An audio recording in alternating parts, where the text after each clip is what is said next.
Hello friends, हम लोगों ने अभी तक income from salary, income from house property और थर्ड अपना आ रहा था income from house property income from business और प्रोफेशन, और फोर्थ अपना था capital gain and income from, fifth number अपना इनकम फ्रॉम अदर सोर्स। हम लोगों ने और चारों हेड को अच्छे से पढ़ लिया है। अब हमारा मोस्ट इंपॉर्टेंट, मैं आपको एग्जाम पर्पज से बोलूं तो भी सबसे ज्यादा इंपॉर्टेंट है, और मैं आपको प्रोफेशनल लाइफ के पर्पज से बोलूं तो भी सबसे ज्यादा इंपॉर्टेंट क्या है, आपका बिजनेस और प्रोफेशन। क्योंकि आप कोई भी हेड का इनकम का कोई भी प्रोविजन भूल जाते हो, ध्यान में नहीं रहता है तो चलता है आपको, लेकिन बिजनेस और प्रोफेशन का प्रोविजन आपको अच्छे से आना चाहिए। उसमें यदि आपने महारत हासिल कर लिया तो ये समझो आप अपने बिजनेस प्रोफेशन के अंदर अच्छा कर लोगे। हम लोग, मैं आपको क्या करूंगा, मैं इसका डेफिनेशन नहीं बता रहा हूं, अभी डेफिनेशन का मैं अलग से वीडियो आपको अपलोड कर दूंगा। अभी मैं डायरेक्ट आपको प्रैक्टिकल क्वेश्चन कैसे सॉल्व करते हैं, वो सारे के सारे जो प्रैक्टिकल क्वेश्चन के अंदर प्रोविजन आने वाले हैं वो सारा मैं आपको एक्सप्लेन करूंगा। सबसे पहले मैं आपको इसका एक परफॉर्मा बता दूंगा कि आपको प्रैक्टिकल क्वेश्चन कैसे सोल्व किया जाता है। क्योंकि बिजनेस और प्रोफेशन में क्या होता है, देखो दो टाइप से अकाउंट्स मेंटेन होता है, एक तो मर्केंटाइल बेसिस पे, दूसरा कैश बेसिस पे। कैश बेसिस आपको पता ही है, प्रोफेशनल पर्सन कैश बेसिस पे अकाउंट मेंटेन करते हैं, उनका हम लोग दूसरे वीडियो में देखेंगे। अभी हम लोग देख लेते हैं कि सपोज हमारे पास में, देखो net profit and loss statement किसमें बनेगा आपका, जब आप बुक्स मेंटेन कर रहे हो मर्केंटाइल बेसिस पे। और आप प्रॉफिट एंड लॉस अकाउंट बोलोगे तो वो तो केवल इंडिविजुअल के केस में होता है। आप कंपनी वगैरह में देखोगे तो आपके पास में प्रॉफिट एंड लॉस स्टेटमेंट बोला जाएगा। सेम है, केवल प्रॉफिट एंड लॉस अकाउंट आपका अकाउंट टाइप में जैसे टी फॉर्मेट में बनता है, लेकिन स्टेटमेंट क्या बनता है, जो आपने कॉस्ट शीट वगैरह बनाते थे वैसा ही स्टेटमेंट बनाया जाता है, जो कि आपको पता है। आप प्रैक्टिकली देखोगे तो आपको पता होगा, और आपके जो फाइनेंशियल रिपोर्टिंग वगैरह का बुक रहता है, अकाउंट्स का बुक रहता है, उसके अंदर आपका जो एनुअल रिटर्न वगैरह दिखाया रहता है वो उससे बैलेंस शीट वगैरह उसी फॉर्मेट में बताया जाता है। मैं आपको सबसे पहले बता दूं, ये चैप्टर ना बहुत ही इजी भी है और लेंदी है, लेकिन ये चैप्टर बहुत इजी है लेकिन बहुत लेंदी है। इसमें काफी प्रोविजन है और उन सब प्रोविजन को आपको ध्यान में रखते हुए ही प्रैक्टिकल क्वेश्चन को सोल्व करना पड़ेगा। इसमें कुछ एडजस्टमेंट है, जैसे आप बीआरसी बनाते थे, बीआरएस बनाते थे, बैंक रिकॉन्सिलिएशन स्टेटमेंट, सेम वैसे ही रहता है कि जैसे इनकम टैक्स बोलता है वैसे आप करते जाओ। क्योंकि प्रॉफिट एंड लॉस स्टेटमेंट आपका बनता है एज पर कंपनी एक्ट, लेकिन आपको टैक्स पे करना पड़ता है एज पर इनकम टैक्स। ध्यान रखना, आपका अकाउंट्स तो मेंटेन होता है एज पर कंपनी एक्ट, लेकिन आपका टैक्स लगता है एज पर इनकम टैक्स। इसके लिए आपको, आप कंप्यूटेशन बना रहे हो, आप इनकम फ्रॉम बिजनेस है और प्रोफेशन का इनकम देख रहे हो टैक्सेबल करने के लिए, तो आपको किसको फॉलो करना पड़ेगा, इनकम टैक्स एक्ट को फॉलो करना पड़ेगा। जैसे जैसे आपको इनकम टैक्स बोलता है वैसे वैसे करते जाओ। तो सबसे पहले ये बोलता है कि आप सबसे पहले एक काम करो, आप सबसे पहले नेट प्रॉफिट उठा लो। आपका नेट प्रॉफिट है वो उठा लो आप, इससे प्रॉफिट एंड लॉस स्टेटमेंट से, या आप बोल सकते हो प्रॉफिट एंड लॉस अकाउंट से। आप सबसे पहले नेट प्रॉफिट ले लो, उसको आप इधर वाले कॉलम में लिख दो। देखो तीन आपको ये ड्राफ्ट बनाते टाइम पे तीन ध्यान रखना, एक तो आपका पर्टिकुलर्स का बनेगा, सेकंड आपका डिटेल अमाउंट दिखाया जाएगा उसमें, और थर्ड आपका टोटल अमाउंट दिखाया जाएगा। तो आप थर्ड वाले कॉलम में लेके आ जाओ इसको, net profit and loss account. मैं देखो आपको एकदम से सिंपली बता रहा हूं कि आपको प्रैक्टिकल क्वेश्चन सोल्व ही तो करना है, आपको वो कुछ थोड़ी दिमाग लगाना है। तो मैं सीधा आपको बता रहा हूं कैसे क्या करना रहेगा। फिर आपको देखना है कि काफी कुछ एक्सपेंस होते हैं जो हम लोगों ने प्रॉफिट एंड लॉस अकाउंट के डेबिट साइड में दिखा दिया था। देखो ध्यान रखना, मैं बोल रहा हूं डेबिट साइड में शो कर दिया, यदि आपने शो नहीं किया है तो उसका कोई एडजस्टमेंट नहीं करना है। क्योंकि इनकम टैक्स बोल रहा है कि हम लोग ये एक्सपेंस को अलाउड नहीं करेंगे, और आपने प्रॉफिट एंड लॉस अकाउंट में सपोज दिखाया भी नहीं, तो क्या उसका एडजस्टमेंट करना है क्या? यदि दिखाया ही नहीं तो क्यों एडजस्टमेंट करना? लेकिन आपने प्रॉफिट एंड लॉस अकाउंट के डेबिट साइड में इन ऐसे एक्सपेंस को दिखा दिया जिसको इनकम टैक्स बोल रहा है हम लोग इसको अलाउड नहीं करेंगे। तो ऐसे कौन कौन से एक्सपेंस हो सकते हैं? ये एग्जॉस्टिव लिस्ट नहीं है। सबसे पहले कि मैं जो एक्सपेंस बताऊं ये एग्जॉस्टिव लिस्ट नहीं है, कि ऐसा नहीं बोल सकते आप कि इन एक्सपेंस के अलावा कोई एक्सपेंस हो नहीं सकता जो कि डिसअलाउड नहीं होता हो। ये मोस्ट ऑफ 90% ऐसे ही एक्सपेंस आपके सामने आएंगे क्वेश्चन के अंदर जो मैं अभी बता रहा हूं।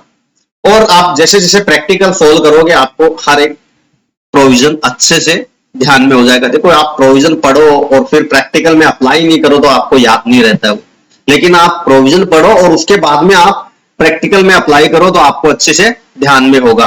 तो सबसे पहले आप प्रॉफिट एंड लॉस स्टेटमेंट या अकाउंट, मैं बोल सकता हूं प्रॉफिट एंड लॉस अकाउंट भी हो सकता है, उसके डेबिट साइड में आपने डेप्रिसिएशन दिखाया है। प्रॉफिट एंड लॉस अकाउंट के डेबिट साइड में कौन सा डेप्रिसिएशन होता है? वो होता है एज पर कंपनी एक्ट। तो उस डेबिट साइड में जो दिखा दिया उसको आप क्या कर दो? ऐड कर दो। अब आप बोलोगे कि क्या सर डेप्रिसिएशन अलाउड नहीं होता है क्या? होता है, लेकिन किसके अकॉर्डिंग? इनकम टैक्स बोलेगा उतना ही डेप्रिसिएशन हम लोग अलाउड करेंगे, ना कि एज पर कंपनी एक्ट। हम लोग कंपनी एक्ट का बात नहीं मानेंगे, हम लोग सुनेंगे ही नहीं। इनकम टैक्स का हम लोग कंप्यूटेशन बना रहे हैं तो हम लोग कंपनी एक्ट का कुछ भी नहीं सुनेंगे। हम लोग बोलेंगे कि जो इनकम टैक्स बोल रहा है वही हम लोग फॉलो करेंगे। तो वो फॉलो करने के लिए हमें क्या करना होगा कि जैसे कंपनी एक्ट में जो बातें बताई थी ना, उनको आप एड बैक कर दो और जो इनकम टैक्स बोल रहा है उसको लेस कर दो। तो सबसे पहले हमारा हो गया कि डेप्रिसिएशन हम लोग अलाउड तो करेंगे, लेकिन कौन सा करेंगे? एज पर इनकम टैक्स, जो कि हम नीचे लेस कर देंगे। तो सबसे पहले आप ऐड कर दो। सेकंड, आप इनकम टैक्स है ना, देखो इनकम टैक्स आप ऐड करते हो वो आपका एक्सपेंस नहीं होता है रियल में। वो इनकम टैक्स एक्सपेंस नहीं होता है, वो आपका लायबिलिटी होता है। आपका प्रॉफिट के ऊपर आप इनकम टैक्स भर रहे हो, वो आपका लायबिलिटी है। तो उसको आपने डेबिट साइड में दिखा दिया प्रॉफिट एंड लॉस अकाउंट में, तो आपको क्या करना पड़ेगा? उसको ऐड कर देना पड़ेगा। थर्ड, आपको देखो क्या होता है, काफी कुछ एक्सपेंस ऐसे होते हैं जिनको हम लोग पे करते हैं ना, तो उस पे हमें गवर्नमेंट बोलती है कि आप टीडीएस डिडक्ट करो। काफी एक्सपेंस ऐसे होते हैं जैसे कमीशन है, रेंट है, इंटरेस्ट है, ब्रोकरेज है। ये सारे एक्सपेंस ऐसे होते हैं, प्रोफेशनल फीस है। इन पे एक लिमिट के बाद में कुछ लिमिट दी हुई है, उसके वो जो मैं टीडीएस चैप्टर में आपको बता दूंगा क्या क्या लिमिट है। वो लिमिट क्रॉस होने के बाद में आपको टीडीएस डिडक्ट करना पड़ता है। लेकिन आपने क्या किया? इनकम टैक्स ने बोला था कि आप टीडीएस डिडक्ट कर लो, लेकिन आपने बात सुना ही नहीं उसका। तो सुना नहीं तो भैया आपको उसके लिए सफर करना पड़ेगा। आपने इनकम टैक्स की बात नहीं सुनी। देखो, आप इनकम टैक्स का बना रहे हो और आप इनकम टैक्स का एक्ट ही नहीं फॉलो कर रहे हो, तो भैया उसके लिए तो आपको सफर करना ही पड़ेगा। तो इनकम टैक्स बोलता है तूने मेरी बात नहीं सुनी, इसके लिए क्या क्या होगा? जो तूने एक्सपेंस किया था, जितना तूने एक्सपेंस किया था, जिन पे टीडीएस कटना चाहिए था लेकिन तूने काटा नहीं या भरा नहीं। सपोज करो काट तो लिया लेकिन आपने भरा नहीं, ड्यू डेट पे नहीं भरा, और फिर भी इनकम टैक्स ने बोला कि भैया आपका सपोज करो जैन मंथ का टीडीएस था, आपको 7 फेब को भरना चाहिए था, आपने नहीं भरा। इनकम टैक्स ने बोला चलो बेटा थोड़ा और रिलीफ दे देते, आपका रिटर्न फाइलिंग ड्यू डेट है ना, एनुअल रिटर्न, इनकम टैक्स का रिटर्न, उससे पहले भर देना। आपने उसको भी नहीं सुना, आपने रिटर्न फाइलिंग 139(1) को भी फॉलो नहीं किया, उसके पहले भी आपने टीडीएस का पेमेंट नहीं किया। तो भैया आपको जितना भी एक्सपेंस किया था जिसपे टीडीएस कटना चाहिए था, उसका 30% आपको डिसअलाउड हो जाएगा। उसका 30% आपको डिसअलाउड हो जाएगा। ये हम लोग डिटेल में पढ़ेंगे कि वो कब अलाउड होगा। सपोज उसने लेट पेमेंट किया तो वो क्या कब, जैसे रिटर्न फाइलिंग ड्यू डेट था 30 सितंबर था और उसने 5 अक्टूबर को पेमेंट किया, तो वो कब अलाउड होगा? वो 30% आपका डिसअलाउड कर दिया था इस साल में, वो अलाउड होगा या नहीं होगा वो भी मैं बताऊंगा। नेक्स्ट ईयर में अलाउड होगा, लेकिन वो हम लोग डिटेल में पढ़ेंगे तब। मैं आपको केवल एक थोड़ा रिव्यू दे देता हूं जिससे आपको प्रैक्टिकल में एक लिंक करने को अच्छा मिले, ठीक है। फिर उसके बाद में कुछ एक्सपेंस ऐसे होते हैं जो हम लोग रिलेटिव को देते हैं। जैसे मेरे को कोई मशीनरी खरीदना था, या समझो मैंने कोई रॉ मटेरियल परचेज किया, तो रॉ मटेरियल वो मार्केट के अंदर तो क्या हो रहा था, 40,000 का मिल रहा था, और मैंने क्या किया, अपने रिलेटिव से परचेज किया और उसको 50,000 का पेमेंट कर दिया। अब देखो ये तो नाइंसाफी है ना यार। आपको मार्केट के अंदर 40,000 का मिलता था, लेकिन आपने रिलेटिव से परचेज किया, उसके कारण आपको 10,000 ज्यादा पेमेंट करना पड़ रहा है। तो इसका मतलब आप टैक्स को इवेड करना चाह रहे हो। आप क्या कर रहे हो, कुछ भी सेटिंग बिठा रहे हो अपने रिलेटिव के साथ में कि मैं तेरे को पेमेंट दूंगा, तू मेरे को वापस दे देना जो भी डिफरेंस है। तो इनकम टैक्स बोलता है कि हम लोग भी पागल नहीं, ऐसे नहीं बैठे हैं, जितना भी तू एक्स्ट्रा देगा ना मार्केट वैल्यू से, उतना ही तेरा डिसअलाउड कर देंगे।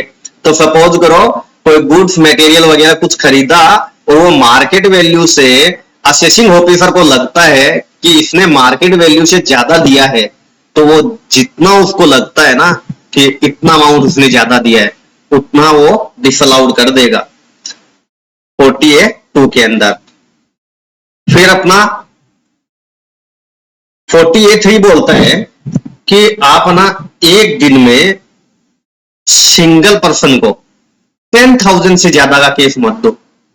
आप कुछ भी परचेज करते हो, कोई भी चीज परचेज करते हो, आप ना 10,000 से ज्यादा का पेमेंट मत करो कैश में। आप कर सकते हो कैसे, अकाउंट पे चेक में कर दो, आप बैंक ड्राफ्ट में कर दो, आप प्रेस्क्राइब इलेक्ट्रॉनिक मोड में कर दो। अब आप बोलोगे प्रेस्क्राइब इलेक्ट्रॉनिक मोड क्या क्या है। देखो प्रेस्क्राइब इलेक्ट्रॉनिक मोड क्या हो गया, आधार पे हो गया आपका, भीम पे हो गया आपका, आरटीजीएस हो गया, नेफ्ट हो गया आपका, आईएमपीएस हो गया आपका, डेबिट कार्ड हो गया आपका, क्रेडिट कार्ड हो गया, नेट बैंकिंग हो गया, ये सारे प्रेस्क्राइब मोड है। तो आप 10,000 से एक्सीड का पेमेंट कर सकते हो सिंगल डे में सिंगल पर्सन को, लेकिन आपको अकाउंट पे चेक, बैंक ड्राफ्ट या प्रेस्क्राइब इलेक्ट्रॉनिक मोड के थ्रू करना पड़ेगा। लेकिन आप कैश में नहीं कर सकते। कैश में कितना कर सकते हो, 10,000 से बिलो या 10,000 तक कर सकते हो, ठीक है। फिर उसके बाद में 43 बुक बोलता है, 43 क्या बोलता है कि कुछ एक एक्सपेंस ऐसे होते हैं जो हम लोग कैश बेसिस पे ही अलाउड करते हैं, लेकिन उसमें थोड़ा रिलीफ दे देंगे आपको। जैसे फाइनेंशियल ईयर, अपना प्रीवियस ईयर क्या हो गया, सपोज 22-23 चल रहा है असेसमेंट ईयर, उसके लिए क्या हो गया अपना प्रीवियस ईयर 21-22, 1 अप्रैल 21 टू 31 मार्च 2022। आपने ड्यूरिंग द प्रीवियस ईयर कोई एक्सपेंस किया है, आपको कैश बेसिस पे ही अलाउड होगा, लेकिन थोड़ा सा रिलीफ दे देंगे हम लोग आपको। इनकम टैक्स बोलता है थोड़ा सा रिलीफ दे देंगे। आपने प्रीवियस ईयर में वो एक्सपेंस किया था, आपने प्रीवियस ईयर में एक्सपेंस किया था लेकिन पेड नहीं किया, तो आप एक काम करो यार, रिटर्न फाइल से पहले पेड कर दो उसको। आप क्या कर दो, रिटर्न फाइल से पहले पेड कर दो, तो हम मान लेंगे कि आपने प्रीवियस ईयर के अंदर ही उस एक्सपेंस को पेड कर दिया, तो हम उस चीज को अलाउड कर देंगे। नहीं तो क्या होगा, आपने सपोज करो 1 अप्रैल 2021 से लेके 31 मार्च 2022 तक जो सर्टेन ट्रांजेक्शन है, जैसे कमीशन बोनस, रेलवे से रिलेटेड है कोई, या फिर आपका कोई ग्रेचुइटी रिलेटेड है, लिव इनकैशमेंट का एक्सपेंस है, सुपर एन्यूएशन फंड के अंदर आपका कंट्रीब्यूशन है, एम्प्लॉयर का कंट्रीब्यूशन है, पीएफ के अंदर एम्प्लॉयर का कंट्रीब्यूशन है, वो सारे के सारे आपको प्रीवियस ईयर के अंदर ही पेड कर देना चाहिए था। वो कैश बेसिस पे ही हम लोग अलाउड करेंगे। इनकम टैक्स बोल रहा है कि हम लोग कैश बेसिस पे अलाउड करेंगे, लेकिन आपको थोड़ा सा रिलीफ दे देंगे कि आपने 31 मार्च तक नहीं किया, चलो नहीं किया कोई बात नहीं, लेकिन रिटर्न फाइलिंग का ड्यू डेट है ना, उससे पहले कर दो भैया उसको, तो हम लोग मान लेंगे कि आपने 1 अप्रैल 2021 से लेके 31 मार्च 2022 तक ही कर दिया था उसको, हम लोग मान लेंगे और आपका वो एक्सपेंस अलाउड कर देंगे। यदि आपने उस सर्टेन पीरियड में नहीं किया तो आपका डिसअलाउड हो जाएगा।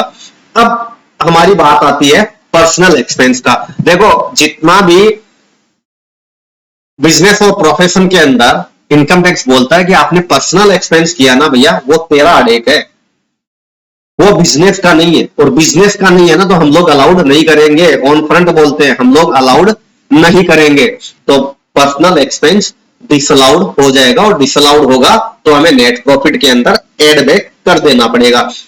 फिर क्या बोला जाता है कि भैया रेवेन्यू टाइप का एक्सपेंस है ना, वो ही हम लोग अलाउड करेंगे। इनकम टैक्स बोलता है कि कैपिटलाइजेशन का जो एक्सपेंस होता है ना, उसको तो आप असेट के साथ में कैपिटलाइज कर दो ना यार, उस पर डेप्रिसिएशन क्लेम कर लेना, लेकिन वो पूरा का पूरा अलाउड नहीं करेंगे। तो कैपिटल एक्सपेंस भी अलाउड नहीं होता है, और अलाउड नहीं होता है तो हमें क्या करना पड़ेगा, नेट प्रॉफिट के अंदर एड बैक कर देना पड़ेगा। उसके बाद में रिपेयर एंड मेंटेनेंस का देखो खर्चा अलाउड होता है, लेकिन कौन सा टाइप का, रेवेन्यू टाइप का। यदि कैपिटलाइजेशन टाइप का रहा, कैपिटल टाइप का एक्सपेंस रहा रिपेयर का, तो वो डिसअलाउड हो जाएगा, क्योंकि कैपिटल एक्सपेंस होता है ना रिपेयर का, वो असेट के अंदर मर्ज हो जाता है, उसको असेट की कॉस्ट में ऐड कर दिया जाता है, और फिर उस पर डेप्रिसिएशन क्लेम कर लिया जाता है। लेकिन रिपेयर्स कैपिटल टाइप का हो तो उसको डिसअलाउड किया जाता है, और डिसअलाउड एक्सपेंस को हम लोग क्या कर रहे हैं, अभी हम लोगों ने इतना सीखा है, हम लोग नेट प्रॉफिट के अंदर ऐड कर रहे हैं। और काफी एक्सपेंस है, 35D का प्रीमिलियरी टाइप का एक्सपेंस है, या 35DDA का है, वॉलंटरी रिटायरमेंट है। इनमें ना एक सर्टेन कंडीशन है कि आप ये एक्सपेंस करते हो ना, आपको अलाउड तो करेंगे, लेकिन अलाउड कैसे करेंगे, 5 इक्वल इंस्टॉलमेंट में आपको अलाउड करेंगे। मींस आपने प्रीवियस ईयर के अंदर कोई वॉलंटरी रिटायरमेंट का कोई एक्सपेंस किया है, तो आपको ऐसा नहीं है कि 1 लाख का एक्सपेंस किया तो पूरा 1 लाख का आपको उसी साल में अलाउड कर देंगे, नहीं, आपको 1 लाख का अलाउड होगा, लेकिन 5 इक्वल इंस्टॉलमेंट में। तो 5 इक्वल इंस्टॉलमेंट कितना हो गया, 1/5 आपका अलाउड हो जाएगा, और 4/5 आपका डिसअलाउड हो जाएगा। तो आपके क्वेश्चन में यदि ऐसा दिया हो कि वॉलंटरी रिटायरमेंट का एक्सपेंस है 5 लाख रुपीज, जो कि आपको प्रॉफिट एंड लॉस अकाउंट के डेबिट साइड में हम लोगों ने दिखा दिया है, तो आपको क्या करना पड़ेगा, 4/5 को आपको डिसअलाउड कर देना पड़ेगा। या फिर आप ऐसा कर सकते हो, पूरे 5 लाख को एक बार तो आप एड बैक कर दो नेट प्रॉफिट में, और नीचे 1/5 मींस 1 इंस्टॉलमेंट, क्योंकि 5 इंस्टॉलमेंट आपको अलाउड होनी है 5 सालों में, तो आपको 1 इंस्टॉलमेंट लेस करने को मिल जाएगा। तो आपके पास में दोनों चॉइस है, आप या तो 4/5 डिसअलाउड कर दो, या फिर पूरा 5 साल पूरा जो 5 लाख रुपीज है वो ऐड कर दिया, और नीचे 1 लाख रुपीज को लेस कर दिया। फिर उसके बाद में कोई फाइन और पेनल्टी है, वो डिसअलाउड हो जाएगा। आपको फाइन और पेनल्टी लगता है तो वो डिसअलाउड हो जाएगा। लेकिन यदि आपका कोई कॉन्ट्रैक्ट किया हुआ था, उससे रिलेटेड उसमें डिले हो गया, कॉन्ट्रैक्ट आपको फुलफिल करना था, कुछ सर्टेन डेट है, यदि उस किसी जैसे किसी सप्लायर ने बोला कि भैया, ये बायर ने बोला कि ये कॉन्ट्रैक्ट तो इतनी देर तक कर देना कंप्लीट, नहीं तो इतना पेनल्टी लग जाएगा। तो कॉन्ट्रैक्ट टाइप का पेनल्टी होता है, वो क्या होता है, आपका अलाउड होता है, वो डिसअलाउड नहीं होता है। लेकिन यदि आपने फ्रैक्शन इन लॉ किया है, मींस लॉ को ब्रीच किया है, वैसा कोई पेनल्टी लगेगा तो आपको डिसअलाउड करना पड़ेगा। फिर कुछ ऐसे एक्सपेंस है जो कि आपके, जो मैंने 5 हेड बताया था, ठीक है, आपका बिजनेस और प्रोफेशन से रिलेटेड, इनकम से रिलेटेड नहीं है वो एक्सपेंस, बिजनेस और प्रोफेशन से रिलेटेड एक्सपेंस नहीं है वो, कोई अदर हेड से रिलेटेड एक्सपेंस है। जैसे कोई हाउस प्रॉपर्टी है, उसका म्युनिसिपल टैक्स है, या उससे रिलेटेड कोई रिपेयर का एक्सपेंस है, तो आपको डिसअलाउड हो जाएगा, आपके बिजनेस और प्रोफेशन में उसको अलाउड नहीं किया जाएगा, और डिसअलाउड होगा तो आपको क्या करना पड़ेगा, आपको आपके नेट प्रॉफिट में एड बैक कर देना पड़ेगा। फिर एक एक्स्ट्रा ऐसा एक्सपेंस होता है, देखो 80CCD क्या बोलता है कि कोई एम्प्लॉयर एम्प्लॉय के अकाउंट में 10% का कंट्रीब्यूशन दे सकता है। तो 10% तक तो आपका अलाउड हो जाता है, और 10% से जितना भी ज्यादा होता है वो आपका क्या हो जाएगा, डिसअलाउड हो जाएगा। अब ये तो हम लोगों ने देखा था कि इतनी सारी चीजें डिसअलाउड हो गई तो आपको नेट प्रॉफिट में ऐड कर देना पड़ा। अब हम लोग बोलते हैं कि कुछ ऐसे एक्सपेंस थे जो कि अलाउएबल थे, या हमें पता नहीं था, वो रियल में as per income tax allow होते हैं, लेकिन हमें पता नहीं था और हम लोगों ने उसको डेबिट साइड में नहीं दिखाया। तो क्या करना पड़ेगा भाई, करेक्ट कर लो ना उसको। आपने नहीं दिखाया तो करेक्ट कर लो। इनकम टैक्स तो यही बोलता है कि आपने कुछ गलतियां की है ना, उनको सुधार लो आप। तो सुधारना क्या है, उसने बोला कि ये डेबिट नहीं करना चाहिए था, तो उसको भाई डेबिट नहीं करना चाहिए था, आपने कर दिया, तो क्या करोगे, वापस उसको ऐड कर दोगे। और इनकम टैक्स बोलता है कि ये डेबिट करना चाहिए था लेकिन आपने डेबिट किया नहीं, तो बोला ठीक है अभी कर देते हैं। तो आपने कोई डेबिट नहीं किया था और इनकम टैक्स बोलता है ये अलाउएबल एक्सपेंस है, तो आप अभी उसको लेस कर दो। तो कौन सा ऐसा, depreciation as per income tax. कोई डेप्रिसिएशन है जो कि इनकम टैक्स के अकॉर्डिंग, वो आपको इधर लेस करना पड़ेगा। एडिशनल डेप्रिसिएशन, आप मैन्युफैक्चरिंग कंपनी हो, आपने कोई न्यू मशीनरी खरीदा, तो न्यू मशीनरी आप खरीदते हो तो आपको क्या मिलता है, 20% का एडिशनल डेप्रिसिएशन मिलता है, वो आपको इधर लेस करना पड़ेगा। फिर ये हम लोगों ने एक्सपेंस से रिलेटेड कर दिया। अब इनकम से रिलेटेड कर लेते हैं कि ऐसी इनकम थी जो हमें इस हेड में टैक्सेबल नहीं करना है, क्योंकि प्रॉफिट एंड लॉस अकाउंट के अंदर तो क्या होता है, एक्सपेंस डेबिट साइड में और इनकम, सारी की सारी इनकम क्रेडिट साइड में। लेकिन बिजनेस और प्रोफेशन का इनकम टैक्सेबल करते टाइम पे इनकम टैक्स बोलता है कि आप केवल बिजनेस से रिलेटेड जो इनकम है ना वही रखो, उससे रिलेटेड नहीं है उनको भाई आप दूसरे हेड में टैक्स करना है ना उनको, तो इधर से तो उसको रफा दफा कर दो, उसको इधर से लेस कर दो। तो आपको क्या करना पड़ेगा, कोई ऐसी इनकम है जो कि कोई दूसरे हेड में टैक्सेबल होनी थी, आप लेकिन आपने क्या किया, इनकम टैक्स के क्रेडिट साइड में दिखा दिया, मीन्स आपने इसी हेड के इनकम में दिखा दिया है। तो आप क्या करोगे, इनकम टैक्स बोल रहा है भाई इस हेड में तेरे को टैक्स देना ही नहीं है इसको, तो आप बोलोगे ठीक है मैं इधर से लेस कर देता हूं, नहीं होगा उस पे टैक्स का कैलकुलेशन। तो क्या क्या इनकम हो सकता है, देखो डिविडेंड का इनकम है, कौन से हेड में होगा, इनकम फ्रॉम अदर सोर्स में, इधर नहीं होगा। बिजनेस और प्रोफेशन हेड में ये टैक्सेबल नहीं होगा, नहीं होगा तो हमें क्या करना पड़ेगा, लेस कर देना पड़ेगा। एग्रीकल्चर इनकम है जो कि एग्जम्प्ट इनकम है, तो हमें ये लेस कौन कौन सी करना पड़ेगा, या तो आपका इनकम एग्जम्प्ट है या फिर आपका इस हेड से रिलेटेड नहीं है, वो सारी इनकम आपको लेस कर देना पड़ेगा। या तो आपका इनकम वो एग्जम्प्ट है या फिर वो दूसरे हेड से रिलेटेड है, तो आपको क्या करना पड़ेगा, नेट प्रॉफिट में से लेस करना पड़ेगा। तो हम लोगों ने देखा डिविडेंड इनकम है वो इनकम फ्रॉम अदर सोर्स का है, तो उसको इधर से लेस कर दिया। एग्रीकल्चर इनकम है वो आपका एग्जम्प्ट इनकम है, तो उसको भी इधर से लेस कर दिया। फिर आपका कोई भी टाइप का इंटरेस्ट मिलता है, आपको कोई भी टाइप का आपको इंटरेस्ट मिलता है, तो वो कौन सी हेड में आपका टैक्सेबल होता है, वो इनकम फ्रॉम अदर सोर्स के अंदर होता है। जैसे एफडी सेविंग बैंक अकाउंट पे इंटरेस्ट मिलता है, तो वो इस हेड का इनकम नहीं है, इस हेड का इनकम नहीं है, तो हम लोग क्या करेंगे, नेट प्रॉफिट में से लेस कर देंगे। कोई कैपिटल गेन से रिलेटेड इनकम है, जैसे मैंने कोई प्रॉपर्टी बेच के और मेरे को कुछ इनकम आया, तो वो कौन से हेड में टैक्सेबल होना चाहिए, मेरा वो इनकम टैक्सेबल होना चाहिए कैपिटल गेन के अंदर, लेकिन मेरा प्रॉफिट एंड लॉस अकाउंट के क्रेडिट साइड में दिखाया हुआ है। तो इनकम टैक्स ने बोला भाई ये बिजनेस और प्रोफेशन में आपका इनकम माना ही नहीं जाएगा, नहीं माना जाएगा, ठीक है हम लोग इसको लेस कर देते हैं, हम लोग नेट प्रॉफिट में से इसको लेस कर देंगे, ठीक है। फिर आपका आता है कि रेंट का इनकम, आपके पास में कोई प्रॉपर्टी थी और आपको उसको ना क्या करते हो, उसको रेंट पे देते हो। तो भैया यदि कोई प्रॉपर्टी रेंट पे देते हो तो उसका रेंट कौन से हेड के अंदर टैक्सेबल होगा, आप लोगों ने पढ़ा ही था, income from house property.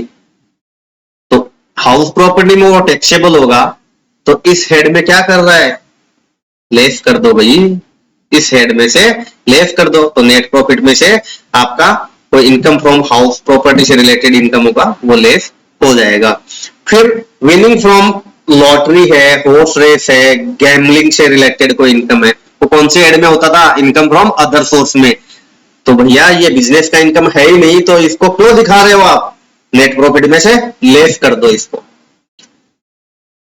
Next आप देख रहे हो कि कोई गिफ्ट है जो कि एग्जम्प्ट है, हो सकता है 50, जैसे आपने देखा था इनकम फ्रॉम अदर सोर्स में 50,000 से बिलो का है मॉनेटरी लिमिट, तो आपका एग्जम्प्ट है, या तो आपका एग्जम्प्ट है या टैक्सेबल भी है, तो वो कौन से हेड में है, वो इनकम फ्रॉम अदर सोर्स में। अब भैया इनकम फ्रॉम अदर सोर्स का इनकम है, तो ये बिजनेस और प्रोफेशन में क्या कर रहा है, आपने क्रेडिट साइड में दिखा दिया ना इसको नेट प्रॉफिट में, तो ये इस हेड का नहीं है, तो आप इसमें से लेस कर दो, नेट प्रॉफिट में से लेस कर दो। कोई इनकम टैक्स का रिफंड आया आपके पास में, अब देखो इनकम टैक्स का रिफंड आता है ना, वो आपका इनकम नहीं होता, वो कोई भी हेड का इनकम नहीं है। Interest on income tax refund income जरूर है, वो कौन सी हेड का इनकम है, इनकम फ्रॉम अदर सोर्स का। लेकिन इनकम टैक्स रिफंड कोई इनकम नहीं है, रिफंड आना कोई इनकम नहीं है, क्योंकि वो तो हम एज ए असेट है हमारा, हम लोगों ने जितना टैक्स लायबिलिटी था उससे ज्यादा भर दिया था, तो वो कोई हमारा लायबिलिटी या इनकम थोड़ी है, वो तो हमारा पैसा ही हमें वापस मिल रहा है ना भाई। इनकम नहीं है तो क्या आप क्यों इनकम में दिखा रहे हो, लेस कर दो ना इसको, नेट प्रॉफिट में से लेस कर दो इसको। फिर इसने बोला कि यदि आपको यार इनकम टैक्स रिफंड मिलता है, उसके साथ में कुछ इंटरेस्ट भी मिलता होगा ना, हम लोगों ने बोला हाँ हाँ मिलता है, तो उसको आप बिजनेस और प्रोफेशन में कैसे टैक्सेबल कर रहे हो। हाँ यार, ये इनकम टैक्स रिफंड लेना हमारा कोई बिजनेस तो है नहीं, नहीं है, तो ये कौन से हेड में जाएगा, इनकम फ्रॉम अदर सोर्स में। और इनकम फ्रॉम अदर सोर्स में जाएगा तो बिजनेस हेड में क्या कर रहा है, लेस कर दो इसको नेट प्रॉफिट में से, तो इसको हम लोगों ने नेट प्रॉफिट में से लेस कर दिया। इसके बाद में कि ऐसी भी कुछ इनकम हो सकती है जो कि बिजनेस और प्रोफेशन से रिलेटेड है, लेकिन हम लोगों ने प्रॉफिट एंड लॉस अकाउंट के क्रेडिट साइड में नहीं दिखाया, या फिर कम दिखा दिया भूल से, या तो हम लोगों ने दिखाया ही नहीं उस इनकम को, या फिर हम लोगों ने कम दिखा दिया। तो भैया अब दिखा दो, तो अब दिखाने के लिए क्या करना पड़ेगा, नेट प्रॉफिट में ऐड करना पड़ेगा, और क्या, और क्या करना पड़ेगा, नेट प्रॉफिट में ऐड करना पड़ेगा। अब ऐसा कौन सा इनकम हो सकता है, जैसे कोई पार्टनर है, उसको सैलरी मिलता है, बोनस मिलता है, कमीशन मिलता है, रेमुनरेशन मिलता है, या इंटरेस्ट मिलता है। क्या मिलता है, सैलरी मिलता है, रेमुनरेशन मिलता है, कमीशन मिलता है, वो इंटरेस्ट मिलता है। ये कौन से हेड में टैक्सेबल होता है, उसके इनकम फ्रॉम बिजनेस के। पार्टनर को यदि सैलरी, बोनस, इंटरेस्ट, रेमुनरेशन ये सब मिलते हैं, वो कौन से हेड में टैक्सेबल होते हैं, इनकम फ्रॉम बिजनेस और प्रोफेशन में। हम लोगों ने नहीं दिखाया था प्रॉफिट एंड लॉस अकाउंट के क्रेडिट साइड में, नहीं दिखाया, तो अब दिखा दो। अब दिखाने के लिए क्या करेंगे, इसको नेट प्रॉफिट में ऐड कर दो। फिर कुछ ऐसा भी हो सकता है ना कि जैसे बैड डेट है, वो हमें अलाउड करने को मिलता है, मीन्स हम लोगों ने पिछले सालों में क्या किया था, बैड डेट्स हुआ था और हम लोगों ने डेबिट साइड में दिखाया था, मीन्स हम लोगों ने उसकी छूट ले ली थी, वो एक्सपेंस अलाउड करवा लिया था। अब वो बैड डेट्स हमें मिल गया है, सपोज हमारा कुछ पेमेंट डूब गया था भाई 5 लाख का 2-3 साल पहले, तो हम लोगों ने पूरा ट्राई किया, लीगल जाके सब, नहीं मिला वो पैसा, तो हम लोगों ने क्या किया, उस साल हमारे प्रॉफिट एंड लॉस अकाउंट में दिखा दिया था, और इनकम टैक्स ने बोला ठीक है ये एक्सपेंस आपका अलाउड करते हैं, क्योंकि आपने बहुत कोशिश किया यार इसको लेने के लिए, आपको मिला ही नहीं, तो ये एक्सपेंस आपका अलाउड करते हैं। लेकिन 2 साल बाद में भाई ईमानदारी जग गई सामने वाले के, या उस टाइम पे उसके पास पैसा नहीं होगा, पागलपन कर रहा था वो कि नहीं पैसा इनको किधर से देंगे, लेकिन अभी उसको ईमानदारी जगह कोरोना को देख के को हुआ होगा, तो उसने क्या किया, पैसा वापस हमें दे दिया। ऐसा पैसा मिल जाता है, बैड डेट्स किया हुआ पैसा हमें मिल जाता है, तो वो हमारी इनकम हो गई, क्योंकि उस टाइम पे हम लोगों ने टैक्स नहीं दिया। कैसे नहीं दिया, क्योंकि हमें उस चीज का अलाउड हो गया था, एक्सपेंस अलाउड हो गया, तो उतना इनकम कम हो गया था हमारा पिछले 2 सालों में। अभी हमारे को वो बैड डेट्स वापस मिल गया है, रिकवर हो गया है, तो हमें इस साल में उस पर टैक्स भरना पड़ेगा, और इस साल में टैक्स भरने के लिए हमें क्या करना पड़ेगा, उसको नेट प्रॉफिट में ऐड करना पड़ेगा। फिर कुछ ऐसी लायबिलिटी थी हमारी, जैसे वर्किंग कैपिटल था, उस पे हमें इंटरेस्ट पे करना था, और हमें क्या हुआ, उसका रेमिशन मिल गया है, हमें उसकी छूट मिल गई है कि आपको आगे ये नहीं भरना है, तो क्या हो जाएगा, हमारा इनकम हो जाएगा, क्योंकि उस टाइम पे हम लोगों ने क्या किया था, उस एक्सपेंस को अलाउड करवा लिया था। तो हमें क्या क्या करना पड़ेगा कि जितना भी हमारा लायबिलिटी, जैसे वर्किंग कैपिटल हमारा लायबिलिटी था और उस लायबिलिटी को हमें आगे नहीं भरना है, वो वर्किंग कैपिटल हमें बैंक वाले ने रिलीफ दे दिया कि आप मत भरो चाहिए, तो आपको क्या करना पड़ेगा, लायबिलिटी आपका यदि कम होता है, आपका छूट मिलता है उसमें, तो वो आपका क्या हो जाता है, इनकम हो जाता है। तो इनकम हो गया तो आपको क्या करना पड़ेगा, नेट प्रॉफिट में ऐड करना पड़ेगा। तो यहाँ पे इतने सारे एडजस्टमेंट है, मैं आपको फिर से बता दूं, ये एग्जॉस्टिव लिस्ट नहीं है, ये एग्जॉस्टिव लिस्ट नहीं है, इसके बाहर भी हमें काफी एडजस्टमेंट करने पड़ सकते हैं, लेकिन आप इस परफॉर्मा को देख लिया, आपने अच्छे से पढ़ लिया इसको, तो मैं आपको गारंटी देता हूं आपका 60 to 70% कवर्ड है। हम लोग इसको हर एक प्रोविजन को बहुत अच्छे से पढ़ेंगे, और ये आप मान के चलो कि बिजनेस और प्रोफेशन का चैप्टर आपको आता है तो आपको इनकम टैक्स का 60 to 70% आता है अपनी प्रोफेशनल लाइफ के लिए। किसी कंपनी में आप काम कर रहे हो सकता है उधर कैपिटल गेन का इनकम नहीं हो सकता है उसके पास में हाउस प्रॉपर्टी का इनकम नहीं हो, सैलरी का इनकम होने के तो सवाल ही नहीं, क्योंकि कंपनी है तो उसके पास में सैलरी वो लेती थोड़ी है, तो वो है नहीं। इनकम फ्रॉम अदर सोर्स का हो सकता है, छोटा मोटा इनकम हो, लेकिन बिजनेस और प्रोफेशन का तो 101% रहेगा, क्योंकि वो बिजनेस कर रहा है तो उसका तो इनकम रहेगा, तो वो प्रोविजन आपको आना ही चाहिए। तो मैं आपको फिर से बोल दूं, आपकी प्रोफेशनल लाइफ के लिए, आपकी एजुकेशन लाइफ के लिए, आपकी एग्जाम पर्पज के लिए आपको बिजनेस और प्रोफेशन चैप्टर बहुत अच्छे से, एक एक प्रोविजन बहुत अच्छे से आपको पढ़ना चाहिए, आपकी पर्सनालिटी में ये 4 चांद लगा देंगे। So thank you very much. हम लोग अब नेक्स्ट वीडियो में हर एक प्रोविजन पढ़ेंगे और उसके साथ में उस प्रोविजन से रिलेटेड हम लोग प्रैक्टिकल क्वेश्चन करेंगे। आपके मॉड्यूल्स में जितने भी क्वेश्चन दिए हुए हैं, मैं ये नहीं बोल सकता कि ये 100% सफिशिएंट है, लेकिन ये आपका हर एक प्रोविजन को क्लियरिटी देता है, इतना अच्छे से बनाया हुआ है। ये आप अच्छे से कर लो, फिर प्रीवियस ईयर के जितने भी क्वेश्चन है वो भी मैं आपको सोल्व करवा दूंगा, तो आपका फिर कुछ भी नहीं रह जाता है। एमटीपी, आरटीपी ये सब कर लेते हो आप, आपको इधर उधर की बुक्स पढ़ने की जरूरत नहीं है। आपका इंस्टीट्यूट का बुक्स बहुत अच्छा है, बहुत अच्छे से बनाया हुआ है, हर एक प्रोविजन है, और आपको इंस्टीट्यूट को ही फॉलो करना है, तभी आपको मार्क्स अच्छे मिल सकते हैं। So thank you very much. Next video में जल्दी डालूंगा, और आपको अच्छा लगे तो लाइक कीजिए, शेयर कीजिए, सब्सक्राइब करिए, और अपने फ्रेंड लोगों को भी बताइए इसके बारे में। Thank you.